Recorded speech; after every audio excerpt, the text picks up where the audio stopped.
Okay, so this might seem like a bit of a random video to make 2 weeks before the season starts, but the reason why I'm making it is, I was making some of my, training camp videos, just seeing any small nuggets I could find. And one of the things that I saw was that Desean Jackson still looks really good in training camp. He still looks very explosive and very quick. So I decided let's make a video about if he can actually return to form and could he actually be a big piece for this Philadelphia offense? Because I kind of feel like he's been getting written off a lot, partially by me. I kind of just assumed that, he's getting up there, he's coming off an injury, it's probably up for him. But I don't actually know if that's so true, and maybe we shouldn't be writing him off the way I think a lot of us are. Because I do think it's worth mentioning, he was really good last year for Philadelphia. He was, it wasn't for a very long time, but like in that first game, he actually, he had 8 catches and over 130 yards. He was good.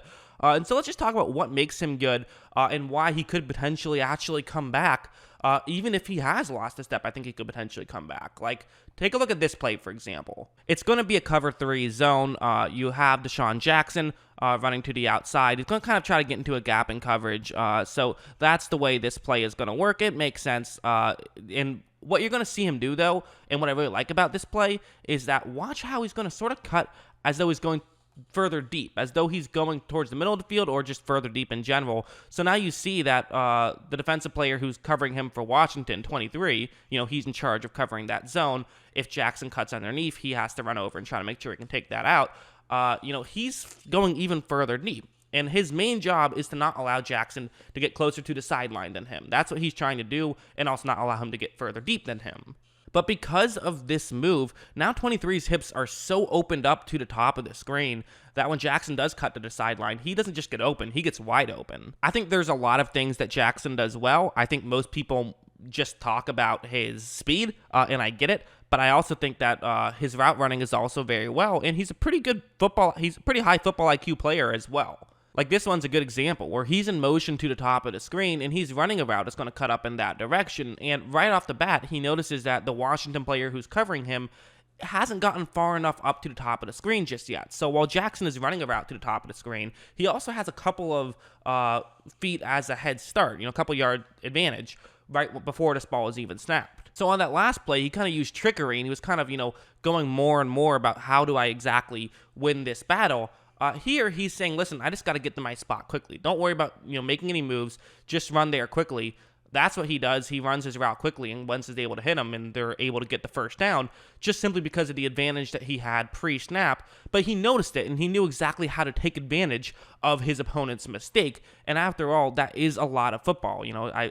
I've made it a cliche of how many times I say it, but I say it because it's true that a big part of football is that mistakes are going to happen, and good teams take advantage of your opponent's mistakes. It's part of why I think that in some ways, why we kind of have this idea in our heads that the best teams always get the calls. I think part of it there might be something there, but I think also a bigger part of it is because when New England has a break go for them, well, they typically are the ones that actually, convert on that break. They take advantage of that lucky thing that happened for them, and so you remember it more, whereas if they didn't take advantage of it, you wouldn't remember it. Well, Desean Jackson, he's someone who can take advantage of mistakes, no doubt about it. And of course, I'd be dismissed if I didn't talk about his speed. I mean, obviously, we all know the speed is what makes Jackson great. That's not the only thing that makes him great, but that's like his number one attribute is the way he can, catch those deep balls, and they can use it to their advantage. Where, like on this play, this is a pretty basic zone buster where you have your receiver on the top of the screen. He's going to run out, and he's just going to run a quick curl. Basically, his job is to try to get a Washington player to, cover him over the middle of the field. Then you're going to have the next 2 receivers just run deep, Jackson being the one in the middle, and basically there's only going to be one Washington player deep who can cover both of them.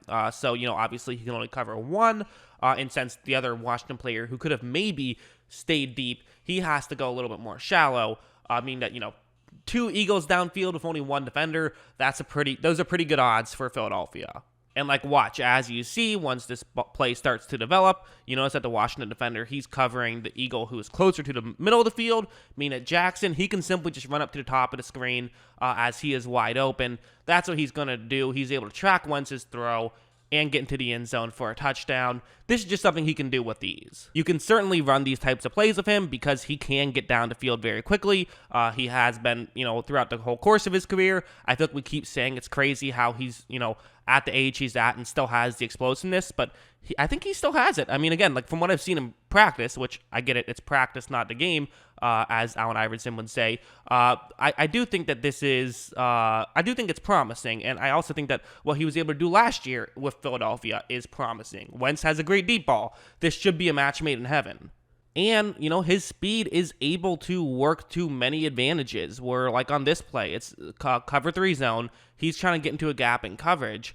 And again, I mean, this isn't something that you typically think is, too receiver-oriented. A lot of times it's scheme more than anything. But because Jackson is so fast, he's able to get to his spot so quickly. Wentz is able to make that throw, hit Jackson, who stays in bounds, and gets the first down and picks up a solid gain. Again, that's all speed right there. That's just getting to your spot quickly, so Washington has less time to figure out what exactly you're doing and cover you up.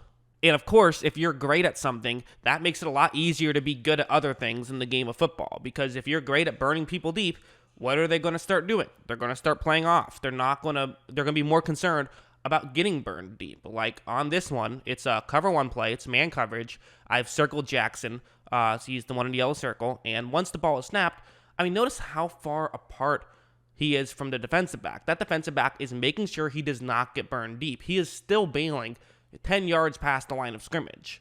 I mean, we're past the first down marker here, and he is still bailing. He is determined to not get beat deep, and because he's so determined to not get beat deep, he ends up getting beat shallow. Jackson cuts back, makes the catch, and avoids the hit. That's another thing Jackson does very well, is he avoids hits pretty well. He's not someone who's going to take a beating on his body, for better or worse. Sometimes it drives you crazy, as you'd like to see him put his head down and try to pick up as many yards as possible. But at the end of the day, he knows how to protect himself, and he does do a very good job at protecting himself. So yeah, I mean, basically, my thought is that if Jackson was good last year, I think there's a very real chance he'll be good this year. I think guys come back from injuries stronger and stronger than ever now, so I'm not too concerned about it. Of course, it is somewhat concerning, just because, he's getting up there in age and had an injury. Who knows if he'll still be able to play well next year. But I also think we shouldn't just write him off just yet either. I mean, he was looking good. I think he could end up looking good again. I really do. I think that I'm not counting him out at all, although I definitely am a bit cautiously optimistic about his chances to fully return to what he once was. But again, I do think that if he can get, fully back to form, and you have Carson Wentz, who has one of the best deep balls in the game. I mean, in terms of just pure arm talent, he's insane. So with his arm talent and Jackson's speed, that could be so fun to watch first season. So I personally really hope that Desean Jackson is able to make a full recovery and just be back to what he was in week 1 against Washington last year, because that would be very fun. So yeah, what do you guys think? Am I just going crazy, and is Jackson going to be washed up? Or do you actually think that he could be a big piece? He's such a question mark. I think that's how we most of us feel, is that it's a wild card. But it's better to have a wild card than no cards. So I think that it's something nice to have on your team, and hopefully it works out for Philadelphia. Anyways, I hope you guys enjoyed this video, and of course, as always, thanks for watching.